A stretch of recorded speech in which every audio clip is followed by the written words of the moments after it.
and gentlemen, good evening. It is 10 minutes past 7 on this, the 15th of June, 1920. Here at the New Street Works of the Marconi Wireless Telegraph Company, the world-famous Australian soprano Dame Nellie Melba will perform the first live entertainment broadcast by a professional concert artist. This broadcast is sponsored by the Daily Mail, and the performance will be for one night only. There are moments in time when the future calls, and there can be no going back. This is one such moment. So, dear listeners, may I present Dame Nellie Melba.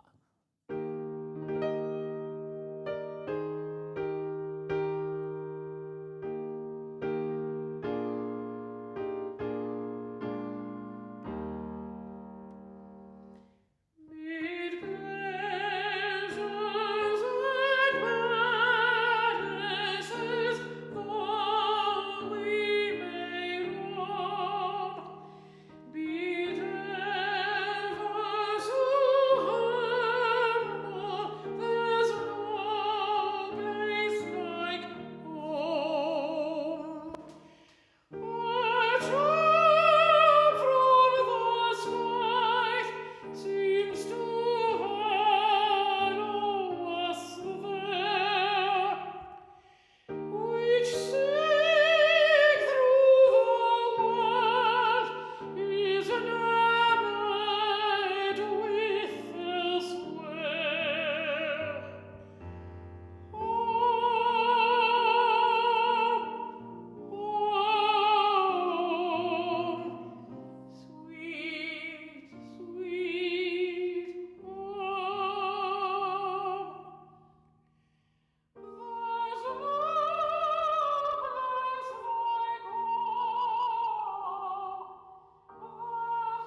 tucker bag. You'll come waltzing, Matilda, with me. Waltzing, Matilda, waltzing, Matilda. You'll come waltzing, Matilda, with me. With the jolly jumbuck you've got in your tucker bag. You'll come waltzing, Matilda, with me.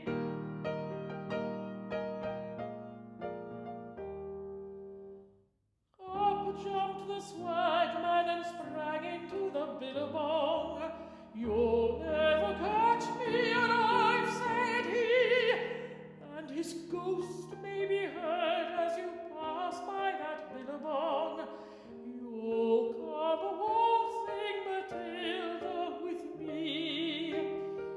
Waltzing, Matilda, waltzing, Matilda. You'll come waltzing, Matilda, with me. And his ghost may be heard as you pass by that billabong. You'll come waltzing, Matilda, with me.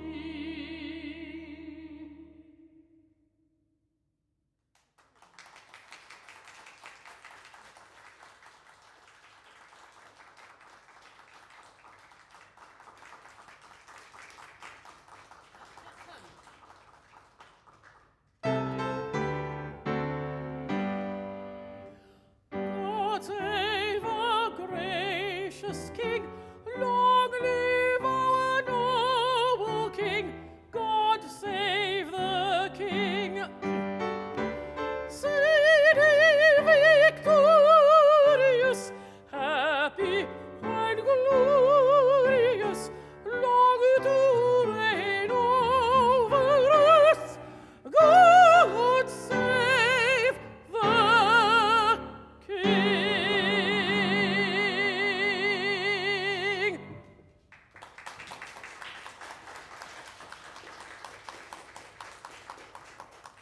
Ladies and gentlemen, there will now be a 3-minute intermission, during which Mr. David Stanley will entertain you with melodies played upon his piano. Thank you.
Good afternoon, Mrs.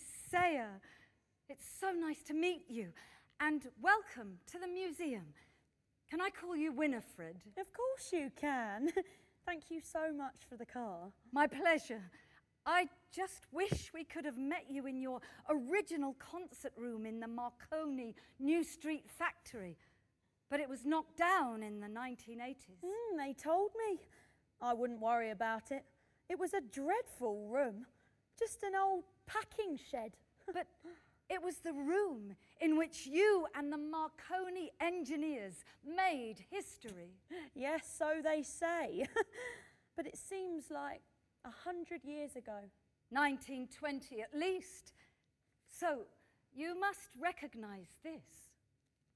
Well, will you look at that? After all these years. Amazing. You know, that is my old microphone. Yes, it is. It's the very one they built for you back in February 1920. Surely not. It was just the old telephone off Mr. Ditcham's desk. In fact, not even a whole telephone. He broke it in half, you know. I remember he said he didn't need the earpiece. Then he built that funny wood cone from an old cigar box on his desk with some tape. He said it was to try to focus the sound. It smelt like cigars when I was singing. Dame Nellie Melba used the same microphone in June of the same year. Look, she even signed the wood after her concert. You can still see it just here. Oh, I never signed it. Hey, if you have a pen, I could do it now. That's a very kind offer, but I think the Oxford Museum might get a bit cross. But if it was up to me, I'd let you. Well, it's just an old telephone. It started something incredible. You were at the very beginning of an amazing story, about to make history. Oh, nonsense. I was only there for 3 nights. They paid us 10 shillings, you know. So, you were the first lady to sing on British radio. Yes. Yes, I was. But everyone was much more interested in Melba. I think they forgot about me. You know, I actually got to see Melba that night, the night she sang. I was this close, in the same room. But she just swept past me with all the important people. She was very stern. She did have a reputation for being somewhat difficult. She was bloody rude. Excuse my French. No problem at all. Can you tell us where it all began? Well, it began in a pub. I used to sing with Freddie and his troupe. He had a band, you know. Freddie and the Funyuns. But sometimes we were called Munyons Funyuns. You met the famous Marconi engineers, Mr. Round and Mr. Ditcham, in a pub. Well, we didn't know they were famous, but they looked important. Yes, they were very senior. Mr. Round was head of research. Mr. Ditcham was head of engineering. Oh, I didn't know that. They were just 2 very cold and wet faces in a room. Which pub was it in? Oh, well, we sang in many. I think the first time they saw us was in the Wheat Sheaf on New Street. You know, now I think of it, the 2 Marconi engineers came to my dad's pub when we were performing. Your mum and dad ran a pub? Oh, yes. We were singing and dancing when they came in. But we didn't pay them no mind. We had a good crowd in and we were having good fun. When was this? Oh, it would be the beginning of 1920. Cold it was, but no snow that I remember. I can see it now. The bar was warm and smoky. Welcome, gentlemen. Thank you. I haven't seen you in here before. Did you enjoy the show? Of course they did. We were magnificent, as always. Yes. Could I introduce myself, please? I'm Henry Round. I work at the Marconi Wireless Telegraph Company. It's over in New Street. Hello, both. I'm Bill Ditcham, head of engineering and chief bottle washer at the same famous works. Mr. Round here is actually head of research, so he's very important. Well, we are doing some work with wireless equipment down at New Street, and we need some help. Well, we don't know much about wireless, but we could come down and do a show for the Marconi staff, if you like. No, that was our idea too, a concert, but not just for the workers. It's more Well, it's just for us. That's a bit odd. I mean, we really like an audience. Well, we would like you to come and help us with an experiment. It's a very special experiment. We were wondering if you were all perhaps free on Tuesday night next week. It's a wireless broadcast. Sounds fun. But I'm not sure we'd like to perform with no audience at all. Well, you would have an audience. There'd be myself, Mr. Round, and a few colleagues. Yes, we'd like you all to come to the Marconi New Street Works, 6:30, the main entrance. I think we might have a concert booked on one of those nights. We do like a small fee. Oh. Well, all right. How about we give you 10 shillings for 3 nights? You'll be finished by 8 p.m. at the latest. I'm sure you could still make your next venue. So what do you think, girl? Can we do 2 in one night? Sounds like fun. What do you say, Mr. Munyon? No one calls me that. Here on the stage, I'm just Freddie. What do you think, Treacle? Yeah, all right. I think we should do it. Gentlemen, you've got a deal.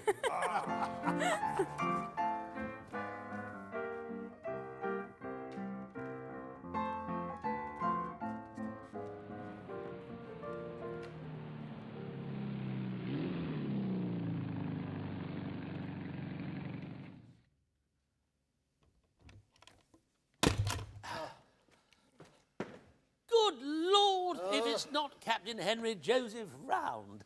Captain Eckersley. Late of the Royal Engineers. Henry, good to finally make your acquaintance. Yes, of course, it could only be you. Me know most people knock and wait when they arrive. Well, in fact, everybody does, but not you, I see, Captain Eckersley. Quite right. No time for knocking and waiting. Anyway, wouldn't want to risk waking your engineers up. Important they get their beauty sleep.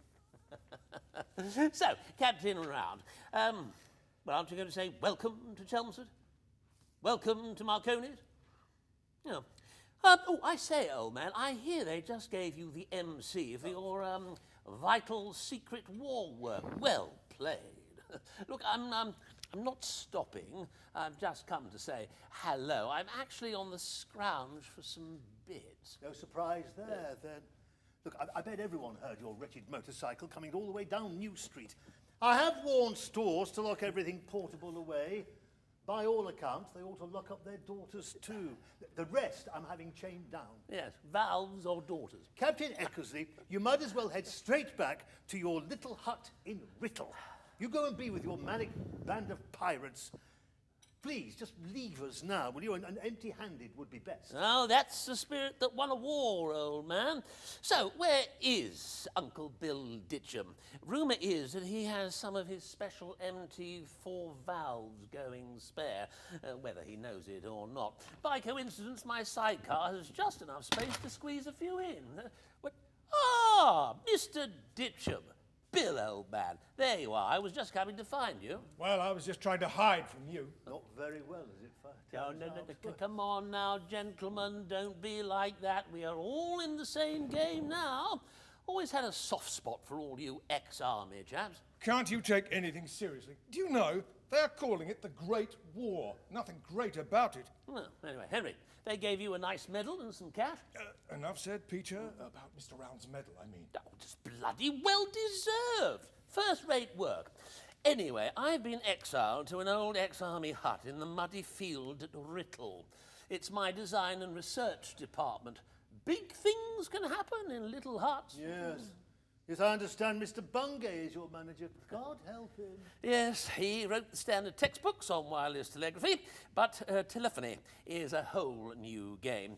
I know you and Bill have been playing with speech wireless since, what, 1914? Actually, 1904, but who's counting? 1910 for me, I think. Actually, Henry, old man, I couldn't have done it without your first telephony set.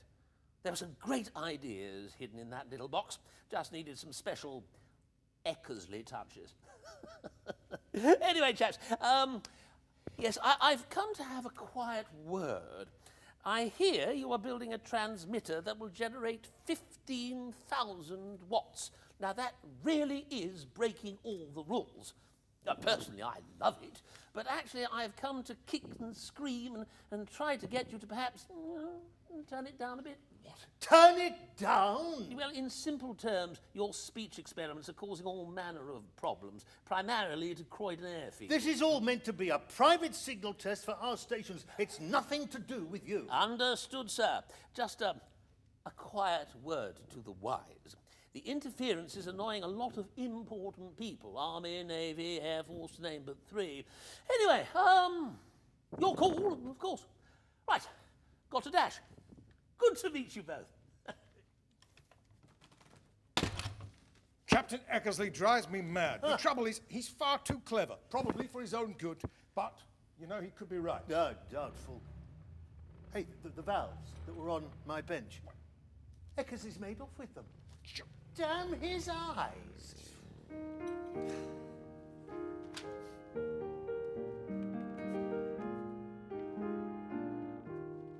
And lastly, from the Daily Telegraph, in Dublin, 3 civilians were shot and are reported to be dead as the result of a collision between a number of civilians and a party of soldiers who, after leaving one of the theatres in Dublin, were singing God Save the King. It is still not known whether any of the soldiers were injured. So far, no other casualties have been reported. That news from Ireland concludes today's speech telephony test. This is Marconi Station MZX Chelmsford. We are now closing down. Thank you. Yes, it's much better, Bill. Yes, well done. I particularly like your pronunciation of those strange Scottish places. No, it all sounded very good. Oh, Eckersley telephoned. He says it all comes through at Writtle very clearly. Oh, Mr. Arthur Burrows called round. His telephone hasn't stopped ringing since I stopped reading Bradshaw's railway timetable. Seems the radio hams like the news much better. Remember that chaos last year when my voice went across the Atlantic from Ballybunion? Oh, yes. The first to transmit a voice from the old world to the new. Yes, I suspect now we've started this, you know, the newspapers won't leave us alone. Well, let's look a gift horse in the mouth. No.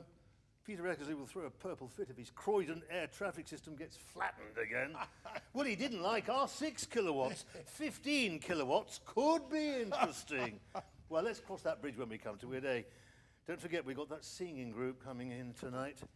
Do you know, I still think we'll have real problems transmitting more than one instrument at the same time.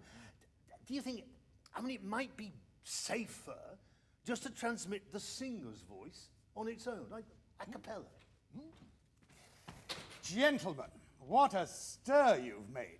Did you see the crowd at the New Street Gate again, all asking when the next news transmission will be? Well done. Yeah, well, that depends on Bill's managing to buy a newspaper at the railway station. Is it tonight you're trying some music? We want to keep the interest up. Yeah, Burrows, are you really sure this Freddie and his bunions are the best people for the job? They're cheap. 3 nights, 10 bob.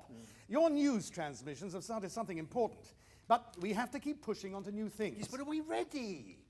Is this really the thing we should be doing right now? Yes, it most definitely is. Arthur, I'll read out timetables or news as long as the Marconi stations all listen and report. But music and entertainment, surely that's the job of the vaudeville theatres. This transmitter, well, it's just a prototype. And as for the microphone, well, let's just say this needs a lot of work. Let's try some singing tonight and see how it goes. Is anybody listening to me? I tell you, we will have problems transmitting even one musical instrument. It just won't work.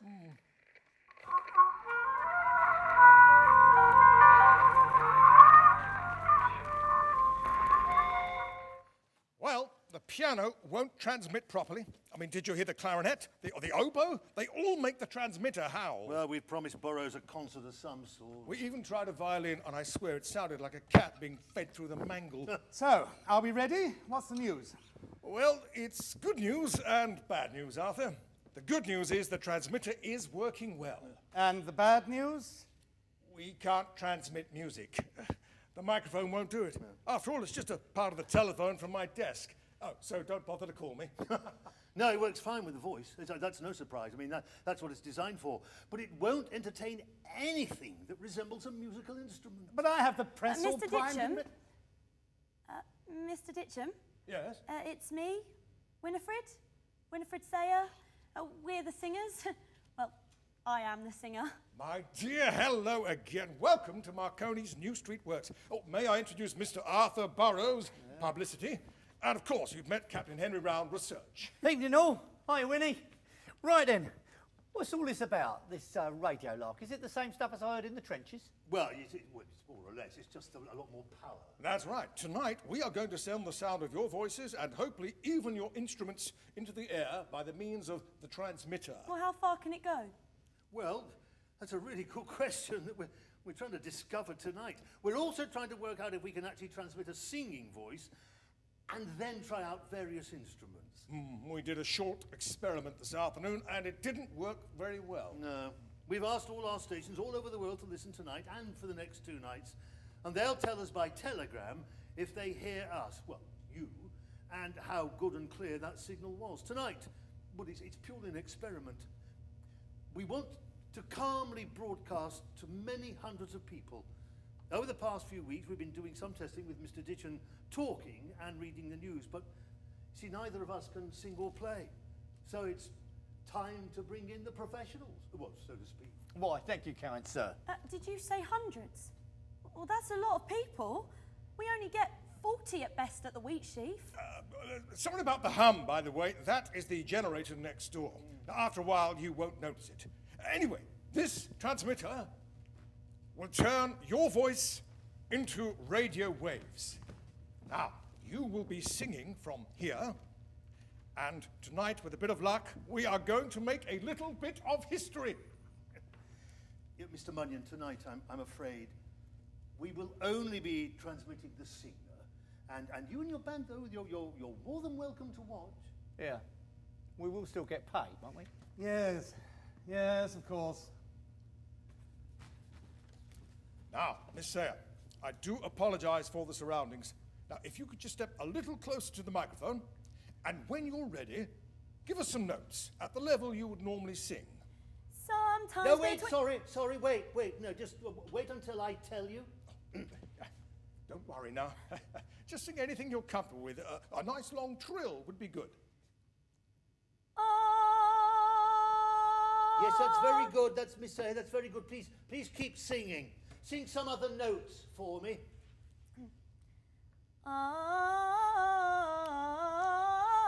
Good. Clear and no distortion. The meters are perfect. The transmitter likes her. So, let's go with it. Well, that's very good. Well done. Right. Yeah, you've done this before. Okay, no, quiet everyone, please. And let me say, if it seems that the transmitter really likes your voice. We're making history tonight. February the 23rd, 1920. Okay, we'll go on air at exactly 8 p.m. And don't look so worried, Miss Sayer. I'll be here right beside you. Right, please, everybody, please, no coughing, no sneezing, no snorting, and definitely no comments, all right, of any kind, no talking of any kind. Anybody got any questions? No?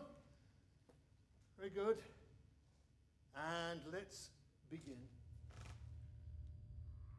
Hello, this is Marconi Station MZX Chelmsford calling. This evening, for a change, we have a vocalist. Our first vocalist. A lady vocalist, too, you'll be glad to know. So, I will now ask Miss Winifred Sayer to start with her first song, Absent, by John W. Metcalf. Will you start, please?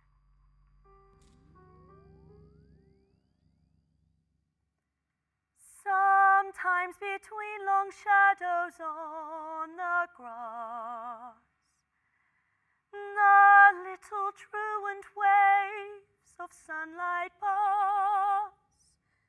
My eyes grow dim with tenderness a while, thinking I see thee, thinking I see thee smile. And sometimes in the twilight gloom apart, the tall tree whispers heart to heart.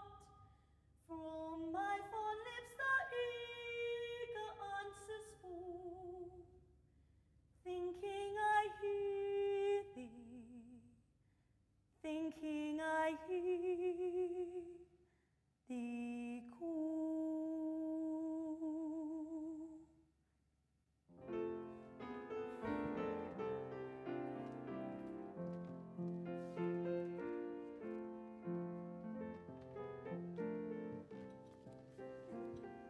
Well, well, Miss Sayer. Oh, it all went very well. I mean, all 3 nights. So the testing's finished? Oh, yes, yes. Yes, a lot of Marconi land stations heard you very clearly. They heard you in Ghent and in Lisbon and Norway. I mean, well done. My father didn't believe me when I described this place. Daft, he said, singing into a bit of an old telephone in a packing shed. Ah, Mr. Ditcham, I was just telling our young star here what a very good impression she made. The first lady to sing on British Wireless. Thank you both so much for this. Well, apparently Lord Northcliffe from the Daily Mail newspaper wants a concert now. From me? No, lass, not this time. Lord Northcliffe wants his own special concert for his Daily Mail newspaper. He's offering to pay the entire bill and has already booked the illustrious Madam Dame Nellie Melba to grace us with her presence.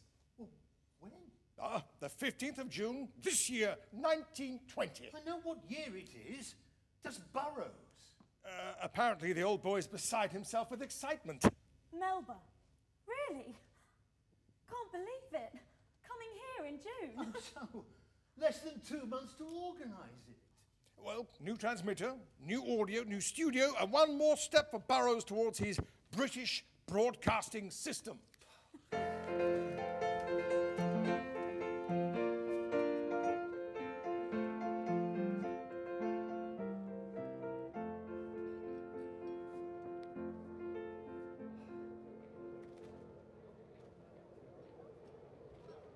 Well, I mean, what time is it supposed to be here? Well, the train was due at 5:15 p.m. Burrows had it all planned out. They were driving around the block first. Oh, is that the car? Oh, here they come now. Oh, good. No, she's coming. Oh, give me strength. She's driven past. I mean, what is the driver thinking of? What the... The crowds are certainly out to see her. Hear that? They're taking her around the town one more time in the Rolls Royce. Well, the Daily Mail is paying her £1,000. They probably want their money's worth. Yes, they want a good story. Think of the front page tomorrow. Great future for wireless concerts. I think the car's coming back. Yes, definitely they are. Look at that crowd. Wow.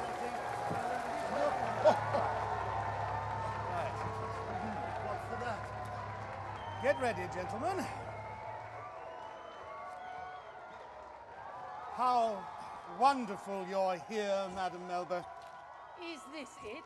Yes, this is Marconi Station MZX Chelmsford. We are delighted to welcome you here tonight, Ma'am. Well, I ask you. Just where am I meant to perform? Well, you were going to sing in the director's dining room, but this afternoon we had a bit of a technical hitch, so tonight we are going to ask you to join us here in our temporary room next to the transmitters. Whatever is best for my voice. How do you intend to transmit my voice? I've already told you it's not the subject for experimentation by your young magic playboxes. No, your voice will be sent in perfect clarity, unchanged, out into the ether. Can I introduce you to our head of research, Captain Round, and ask him to explain? Yes, Madam Melba. Welcome to the Marconi Wireless Telegraph Company. You saw the giant masts outside from your car, ma'am. Well, they're very tall. They're nearly 450 feet high. From the top of those masts, your voice will be radiated all over the world. Young man, if you think I am climbing up there, you are very sadly mistaken. I am Melba. Where's my coat? No, sorry, no, I do apologize. No, I meant to say that the signal will be transmitted from those huge masts outside. You will sing in this room. Your voice will travel through the air and be heard by thousands and thousands of people. Thousands. Here, Ma'am, you sing into here. But this is just an old hat stand, and not a very good one at that. With just a piece of broken telephone, if I'm not very much mistaken. And please get rid of this carpet, it's dreadful. Can I introduce you to Mr. Ditcham, head of engineering? Very pleased to meet you. This is the transmitter, ma'am. It will turn your voice into sound waves. People all round this country will be listening in. People everywhere in the world. That is the magic of wireless. Well, Well, can we please have a test note, Ma'am?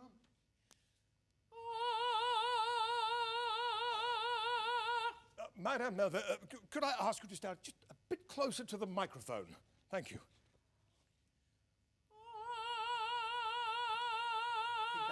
Yes, I do, yes.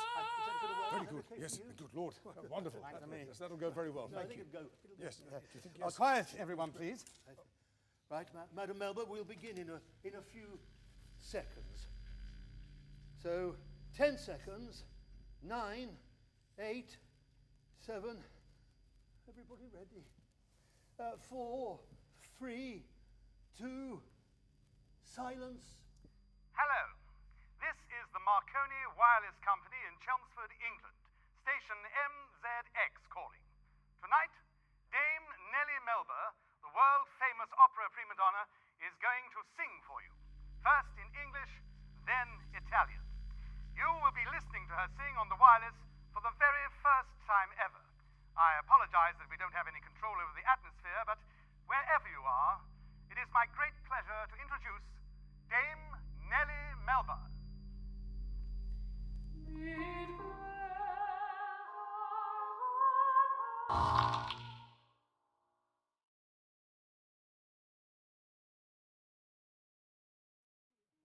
What? They can't hear her. We've stopped transmitting. Oh, no. Give me a moment. I'll check the valves. It's one of these, I'm sure. I did check them beforehand, but... Oh, there. I've changed a valve. Excellent. Madam Melba, please, the world is calling for more. are they? Shall I go on singing? Please.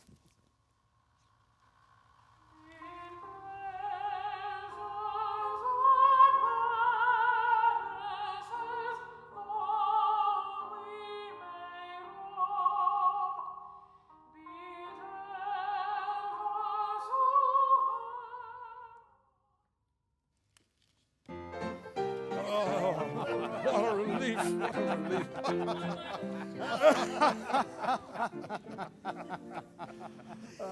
Gentlemen, a toast Aye. to the Melba concert.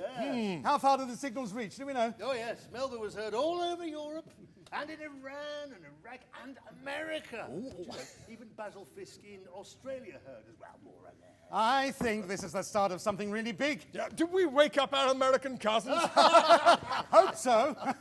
Apparently, all over there, their wireless has been descended into complete chaos. Well, someone needs to show America how it's done. That was probably the largest wireless signal I have ever encountered. We were rather loud. Lord, I hear that in southern France, windows rattled and pigeons fell from the sky. Nothing could safely fly. When Melba was on air, you grounded every flight in Europe. Actually, it's the same whenever you chaps turn your big station on. No, everybody wants to perform on the wireless. A national broadcasting service is just around the corner. Any day now. Mark my words.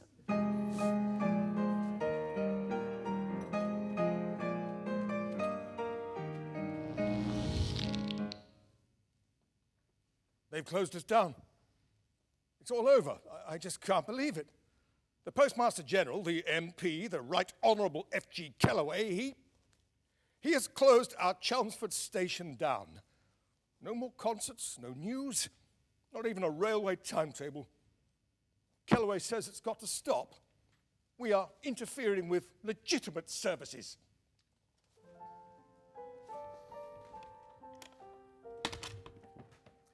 Peter, I have some news.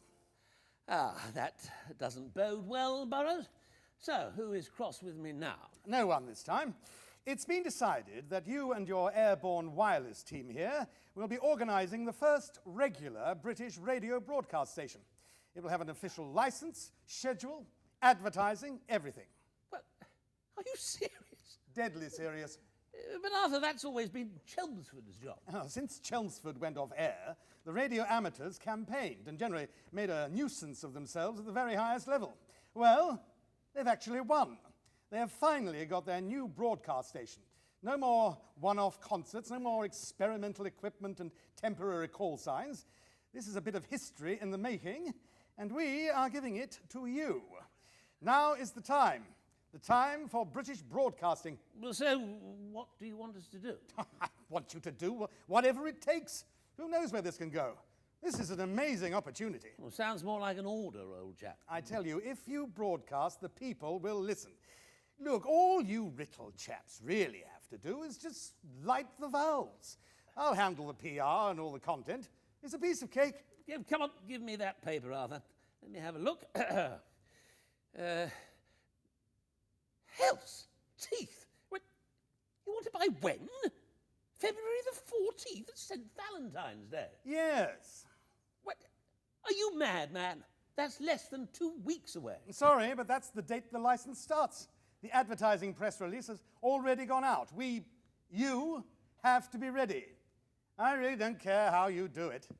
Just make it happen.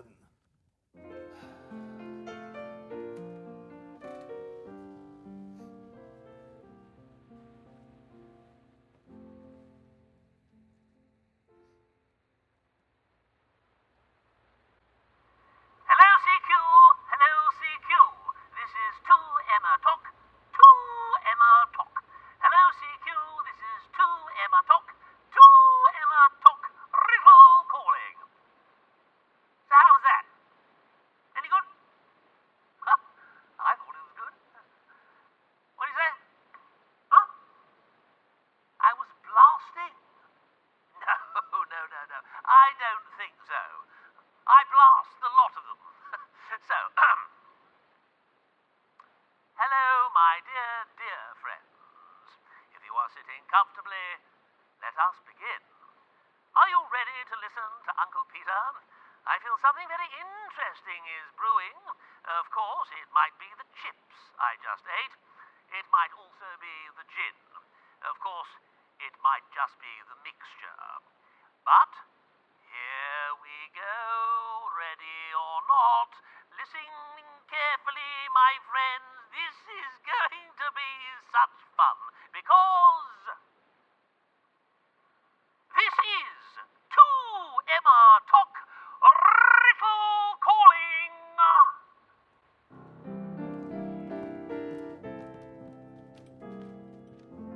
So, Winifred, after all this time, looking back over all the years, what did you think of it all? Oh, well, I remember it was very cold. It was February after all. Thinking about it all tonight, you know, I thought the whole affair was a bit of a Punch and Judy show. And my daddy thought we were all mad. I can't believe it all started in Chelmsford. But look where we are now. Worldwide broadcasting, manufacturing, huge industries. The BBC. You were the first singer behind the microphone. And there were many after me. But Winifred, you were the first.